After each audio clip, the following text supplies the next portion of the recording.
ఈ కార్యక్రమంలో భాగంగా మీకు ఒక అద్భుతమైన అందమైన ఒక నటిమణి పరిచయం చేయబోతున్నాం ఈ వారం. ఆమె పేరే షావుకార్ జానకి. షావుకార్ జానకి గారు అంటే తెలియని వారు ఉండరేమో బహుశా. ఎందుకంటే అంటే స్వాతంత్రం రాకముందు నుంచి కూడా ఆమె అంటే తెలియని వారు ఉండరు. తర్వాత ఆమె దాదాపు 20 సంవత్సరాల పాటు చలనచిత్ర పరిశ్రమలో, అది ఉత్తరాదిన పుట్టి ఒక సాంప్రదాయకమైన కుటుంబంలో పుట్టి దక్షిణాదిన చలనచిత్ర పరిశ్రమలో ఒక వెలుగొందిన ఆమె షావుకార్ జానకి గారు. ఆమె ఎన్నో కార్యక్రమాలకు హాజరవుతారు, ఎన్నో అవార్డులు ఆమె చేతిలో తీసుకున్నారు. అలాగే ఎంతమందో మహిళలకు ఆమె స్ఫూర్తిదాయకంగా నిలిచారు. అయితే ఆమెతో ఎన్నో విశేషాలు, అనుభవాలు ఈరోజు మనం తెలుసుకుందాం. నమస్తే మ్యామ్. నమస్తే వసుంధర గారు. చెప్పండి మ్యామ్, యాక్చువల్గా సాదాసీదా ప్రశ్న, మీ అభిప్రాయం ప్రకారం అయితే కనుక షావుకారు గురించి అడగడం ఎక్కడి నుంచి ఫ్లాష్ బ్యాక్లో రావద్దు అనేది మీరు మామూలుగా అంటారు. కానీ మా ప్రేక్షకుల కోసం మీరు ఇంకొకసారి కష్టం అనుకోకుండా అసలు షావుకారు సినిమాలోకి అసలు మీరు ఎలా వచ్చారు? ఎందుకంటే మీరు ఒక సాంప్రదాయకరమైన కుటుంబంలో పుట్టి, అంటే ఒక చదువుకే ప్రాధాన్యత ఇచ్చే ఒక కుటుంబంలో పుట్టి నెమ్మదిగా దక్షిణాదిన మీరు అసలు సినిమా రంగంలో ఎలా ప్రవేశించారు? అసలు ఇంతమందికి అదృష్టం రావడం కూడా భగవంతుడు మిమ్మల్ని ఇలా దక్షిణాదికి తీసుకొచ్చాడేమో. అది మీ అనుభవం మా కోసం. అంటే ఆ రోజుల్లో మా నాన్నగారు గవర్నమెంట్ ఉద్యోగంలో ఉండేవారు, మేము అప్పుడు మెడ్రాస్లో ఉండేవారం. అప్పుడు నేను రేడియో స్టేషన్లో ఈ బాలానందం ప్రోగ్రాంలో వేషాలు అవి వేసుకుని చదువుతూ ఉండేదాన్ని. నా కంఠం విని నన్ను ఆ చిన్న వయసులోనే పెద్ద నాటకాలు చదివే పాలగుమి పద్మరాజు గారు, ఆచంట జానకిరామ్ గారు, బుచ్చిబాబు గారు వారి నాటకాల్లో మంచి పాత్రలని నేను చదివే ఒక అవకాశాన్ని వాళ్లే కల్పించారు. నా వాయిస్ విని నన్ను ఏ గ్రేడ్ ఆర్టిస్ట్గా వాళ్ళు ప్రమోట్ చేసేసారు. అది విన్న తర్వాత ఒకరోజు బిఎన్ రెడ్డి గారు రేడియో స్టేషన్ ఫోన్ చేసి అడిగారట, ఎవరి అమ్మాయి వాచకం చాలా బాగుంది, ఎలా ఉంటుంది చూడడానికి, నేను సినిమా తీస్తున్నాను, వేషానికి పనికొస్తుంటే సన్నగా పీలగా తెల్లగా ఉంటుందండి, చాలా నాజుగ్గానే, ఎంత 14-15 ఏళ్ళు ఉంటాయి అని చెప్పారట. వాళ్ళ పర్మిషన్తో వచ్చి నన్ను చూశారు రేడియో స్టేషన్కి వచ్చి. ఏమ్మాయి సినిమాలో వేషం వేస్తామంటే ఎగిరి గంతేసి వేస్తానని. అప్పుడు నేను దుర్గాబాయి దేశ్ముఖ్ గారి ఆంధ్ర మహిళా సభలో బెనారస్ మెట్రిక్ చదువుతున్నాను, నేను మా చెల్లెలు కృష్ణకుమారి ఇద్దరం. అప్పుడేమో వేస్తానన్న సంతోషంలో చెప్పేశానే కానీ మా ఇంట్లో మీరు అన్నట్టు చాలా ఆచారాలు, అనుష్ఠానం, అసలు సినిమా కూడా చూడనిచ్చేవారు కాదు మమ్మల్ని. అలాంటి కుటుంబంలో పుట్టిన దానికి ఈ ఆశ ఎందుకు వచ్చిందంటే బహుశా నాలో ఎక్కడో లేటెంట్గా ఆ టాలెంట్ ఉండాలి, నాకు తెలియదు. ఆ చిన్న వయసులో దాని గురించి ఆలోచించే శక్తి ఎక్కడుంది. ఆంధ్ర మహిళా సభలో నాటకాలు వేసినప్పుడు మాత్రం నేను రాధ పాత్ర, రుక్మిణి పాత్ర అవి వేస్తుండేవాళ్ళం. నేను మా చెల్లెలు ఇద్దరం వేస్తుండేవాళ్ళం. అప్పుడు మా నాన్నగారిని పిలిచి ఒకరోజు దుర్గాబాయమ్మ గారు, వెంకాజీ నీ కూతురు చదువు కంటే హిస్ట్రానిక్స్లో కొంచెం తెలివైనదిలా కనబడుతుంది, నటిస్తుందిలా ఉంది, బాగా నటన వచ్చేటట్టుంది, ఎంకరేజ్ చేయండి అని చెప్పారు. అప్పుడు ఆవిడ మా ఇంట్లో అసలు పట్టించుకోరు కదా ఇలాంటి మాటలన్నీ. సినిమా చూడడం అనేదే అపురూపం మాకు. వాళ్ళు చూసొచ్చి పెద్దవాళ్ళు అందులో ఇది అశ్లీలత లేకపోతే మా సెన్సార్ బోర్డు మా ఇంట్లోనే ఉండేది అనమాట. అందుకని నేను ధైర్యం చేసి ఎందుకో మరి ఆ సరదాలో గబుక్కుని నొప్పేసుకున్నాను. ఇంటికి వెళితే చివాట్లు పడ్డాయి, బాగా పడ్డాయి, దెబ్బలు కూడా పడ్డాయి. నేను రేడియో స్టేషన్ పంపించింది తప్పైపోయింది, ఇదేంటిది సినిమాలో యాక్ట్ చేస్తావా నువ్వు, సరేలే అని 15 ఏటకే నాకు మంచి సంబంధం చూసి పెళ్లి చేస్తారు. లేదు, ఆ సినిమా ఆశ రాకూడదు, ఆ ట్రాక్ మారి వెళ్తోంది ఇది అనుకున్నారో ఏమిటో మరి. అప్పటి కాలం అది మరి. నేను ఐఎమ్ టాకింగ్ ఆఫ్ 1946. స్వతంత్రం రాలేదు. గాంధీజీ ఇక్కడ హిందీ ప్రచార సభకు వచ్చారు. దుర్గాబాయమ్మ గారు నన్నును కందా భీమశంకరం గారు అమ్మాయి కల్పకం అని చెప్పి, తను ఇప్పుడు ఢిల్లీలో ఉంటారు, ఆ అమ్మాయిని నన్ను ఇద్దరిని స్పెషల్ వాలంటీర్స్గా గాంధీజీకి 3 రోజులు మేము సేవ చేసాం ఇక్కడ టీనగర్లో. అది ఇలాంటి మహాత్ముల్ని, మహానుభావుల్ని మనం చూడడం అంటే ఏదో పూర్వజన్మ సుకృతం ఉండాలండి. అలా జరిగింది. ఈ సరదా మీద నేను సినిమాలు ఆశ వదులుకొని ఇంకా ఇంటి పట్టుని ఏదో అయిపోయాను. అలాగ అయిపోయిన తర్వాత పెళ్లి చేశారు. విజయవాడలో కాపురం పెట్టాము, సత్యనారాయణపురంలో. అంటే ఎంత అమాయకత్వం అంటే మీ జీతం ఎంత అని అడిగే అంత ధైర్యం కూడా లేని పరిస్థితి, వయస్సు అది.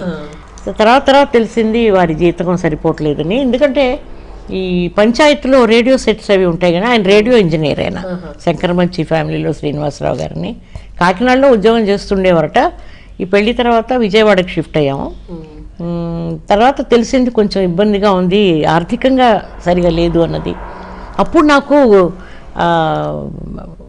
అస్సాం వెళ్ళే అదృష్టం వచ్చింది. మా నాన్నగారు మా అమ్మగారు వాళ్ళ ఫ్యామిలీ అంతా అస్సాంకి తరలి వెళ్ళిపోయారు. వెళ్ళారు, ఎందుకు వెళ్ళారంటే అక్కడ పేపర్ మిల్ స్టార్ట్ చేయడానికి. మా నాన్నగారు paper manufacturing expert and chemical engineer. అప్పుడే విదేశాలు వెళ్ళి చదువుకుని వచ్చిన మా ఫాదర్. అక్కడికి వెళ్ళాము. అంటే ఈయన నాకు తెలియకుండా ఉద్యోగం రాజీనామా చేసి మా నాన్నగారితో ఎప్పుడో మాట్లాడి ఉత్తరం రాసో మరి నేను ఇక్కడ అంత సరిగా లేదు, నేను వచ్చి అక్కడ ఏదైనా ఉద్యోగం చూస్తే పనిచేస్తానంటే సరే రమ్మన్నారు. ఆయన మాత్రం ఏం చెప్పగలరు?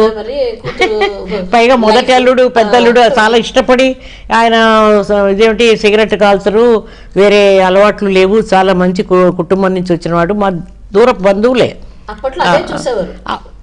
పిల్లవాడు యోగ్యుడు, మంచివాడు, అమ్మాయిని బాగా చూసుకుంటాడు, ఏదో రిక్షా లాగైనా సంపాదించి చూసుకుంటాడనే ఒక ధైర్యం మీద చేసిన పెళ్ళిది.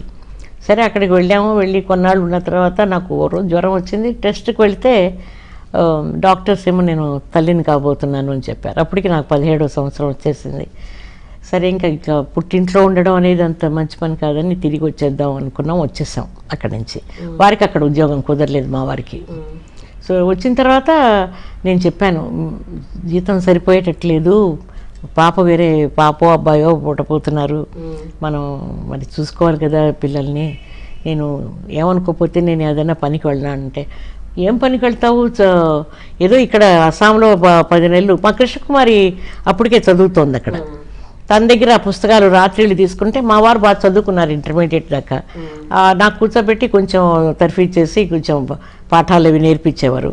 నేను గౌహతి యూనివర్సిటీకి వెళ్ళి పరీక్ష రాసేసి నిండు నెలలు 9 నెలలు అప్పుడు చలి, పైగా అస్సాంలో భూకంపాలు వేరే వస్తుండేవి, పైన వేసుకుని షిలాంగ్లో గౌహతి యూనివర్సిటీకి వెళ్ళి నేను పరీక్ష రాసి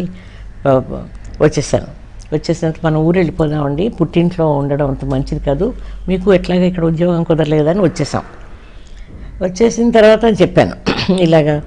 ఒకప్పుడు ఇలా అడిగారు, ఏం పని చేస్తావు, మరి క్వాలిఫికేషన్ లేదు కదా, పెద్ద ఉద్యోగం ఏమి వస్తుంది నీకు, ఎంత మాత్రం వస్తుందన్నారు. నేను అలా ఆశ పెట్టుకోలేదండి, నిజంగానే చదువు తక్కువ నాకు. నాకేదో కొంచెం యాక్టింగ్, ఆ రేడియో అనుభవం ఉంది కాబట్టి ఇలా అడిగారంటే అలాగా నాకు తెలీదు, మనం సరిగా ఉంటే తప్పే ఉందిలే, ట్రై చేయన్నారు. నాకు మా పుట్టింట్లో లేని స్వతంత్రం, ఆ స్వేచ్ఛ నాకు అత్తింట్లో వచ్చిందంటే నాకు ఆశ్చర్యంగా ఉంది. అంటే ఆయన సైడ్ నుంచి ఎవరు లేరు అప్పటికి పాపం. అందుకని ఆయన ఆస్తిపాస్తులు కూడా వారికి దక్కకుండా ఫ్యామిలీ ఉపయోగించుకున్నారు. అందుకని నేను ఏమీ లేకుండా పోయింది. అందుకని ఆయన ఆలోచించి తప్పేం లేదు, మన ఇద్దరం పని చేసుకుంటే తప్పులేదు, నాకు ఎప్పుడైనా ఉద్యోగం దొరుకుతుంది అన్నారు. సరేని నేను మళ్ళీ బిఎన్ రెడ్డి గారి దగ్గరికి వెళదాం అనుకున్నాను. అప్పుడు పాప పుట్టింది, 3వ నెల. మన కొడవటికంటి కుటుంబరావు గారు, కొమ్మూరి సాంబశివరావు, వాళ్ళ చెల్లెళ్ళు అక్కలందరూ, నాకు అరుధిని గారు అందరూ బాగా చిన్నప్పటి నుంచి రేడియో స్టేషన్లో నాకు అలవాటు. వాళ్ళతో చెప్పాను ఇలా ఆశపడుతున్నాను, మళ్ళీ చేయాలని అంటేను మేము మాట్లాడతాం బిఎన్ రెడ్డి గారితోనే. కుటుంబరావు మాట్లాడి నాకు అపాయింట్మెంట్ ఇచ్చారు.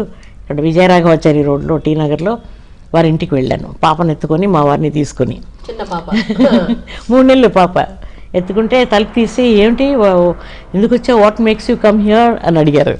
అంటే లేదు, కొంచెం టైం పడుతుంది కదా గుర్తుపడ్డానికి కూడా. అప్పుడు అడిగారు. అప్పుడు గుణసుందరి కథలో కథానాయకి వేషానికి అనుకున్నారట వారు. అంటే లేదు సార్, నేను అప్పుడు మీరు అడిగినప్పుడు చేయలేకపోయాను, ఇప్పుడు యాక్ట్ చేస్తానంటే, అయ్యో నేను ఇప్పుడు ఏం సినిమా తీయట్లేదమ్మా, ఏం వేషాలు లేవు అన్నారు. అలా అనకండి సార్, ఇది నాకు తప్పనిసరి అయిన పరిస్థితుల్లో నేను వచ్చానంటే ఈ పాప ఎవరు అన్నారు. మా పాప మా అమ్మవారండి అన్నాను. అయ్యో అసలు పెళ్ళి అయ్యి పాప పుట్టాక నువ్వు దాన్ని ఎలా బ్యాలెన్స్ చేస్తావు, నీ వల్ల కాదు, వద్దు అన్నారు. లేదండి మీరు చేసే తీరాలి, లైఫ్ అండ్ డెత్ క్వశ్చన్, నాకు పని చేసి తీరాల్సిన పరిస్థితుల్లో ఉన్నాను నేను అన్నాను. సరే అయితే ఉండు, మా తమ్ముడు నాగిరెడ్డి సినిమా తీస్తున్నారు, వారికి ఫోన్ చేస్తాను. మా ముందే ఫోన్ చేసి అపాయింట్మెంట్ తీసుకున్నారు. ఇలాగ పలానా రోజు వెళ్ళమ్మా, వెళ్తే వాళ్ళు నీకు మూవీ టెస్ట్ తీస్తారు, ఏదైనా ఉంటే మూవీ టెస్ట్ అనేవారు, ఆడిషన్ అన్నీ కలపచ్చు. రేడియో అయితే మనం ఆడిషన్ అనేవాళ్ళం, అన్నీ ఆడిషను మూవీ అన్నీ కలిపి. సో వాళ్ళు వెళ్ళిన తర్వాత పెద్ద ఏస్ మేకప్ మ్యాన్ హరిబాబు చేత మేకప్ వేయించారు. ఆ చంటి పాపని ఇంట్లో వదిలేసి ఒక చిన్న పని పిల్లని పెట్టి వదిలేసి వెళ్ళాను. మేకప్ అది బ్రహ్మాండమైన, ఆయన కలెక్టర్ నుంచి వచ్చిన హరిబాబు గారు మేకప్ అంటే అసలు ఏమన్నట, ఆ క్యారెక్టర్ తగ్గట్టు పరికని ఓణి అవి వేసి ఏదో డ్రెస్సులు వేసి తీశారు. అన్ని రకాల భావాలతోటి డైలాగులు, ఒక 7 రకాలు. అంత శృంగారం, శోకం అన్నీ ఉన్నాయి. శోకానికి చెప్పాలి ఆటోమేటిక్గా వస్తుండింది ఆ టైంలో మాకు. అందుకని సరేలేండి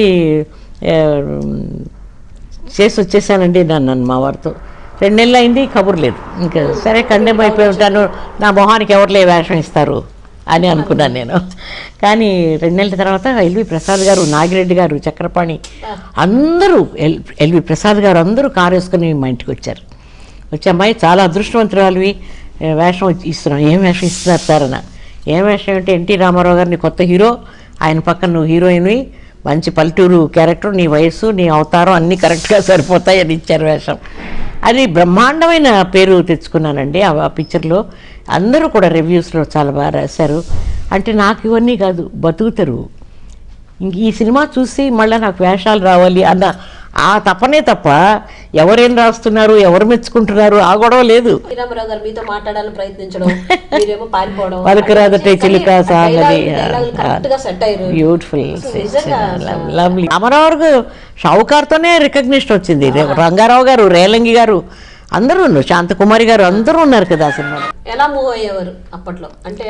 అంటే బెరుకుగా ఉండేదానండి, నాకేం తెలిసేది కాదు.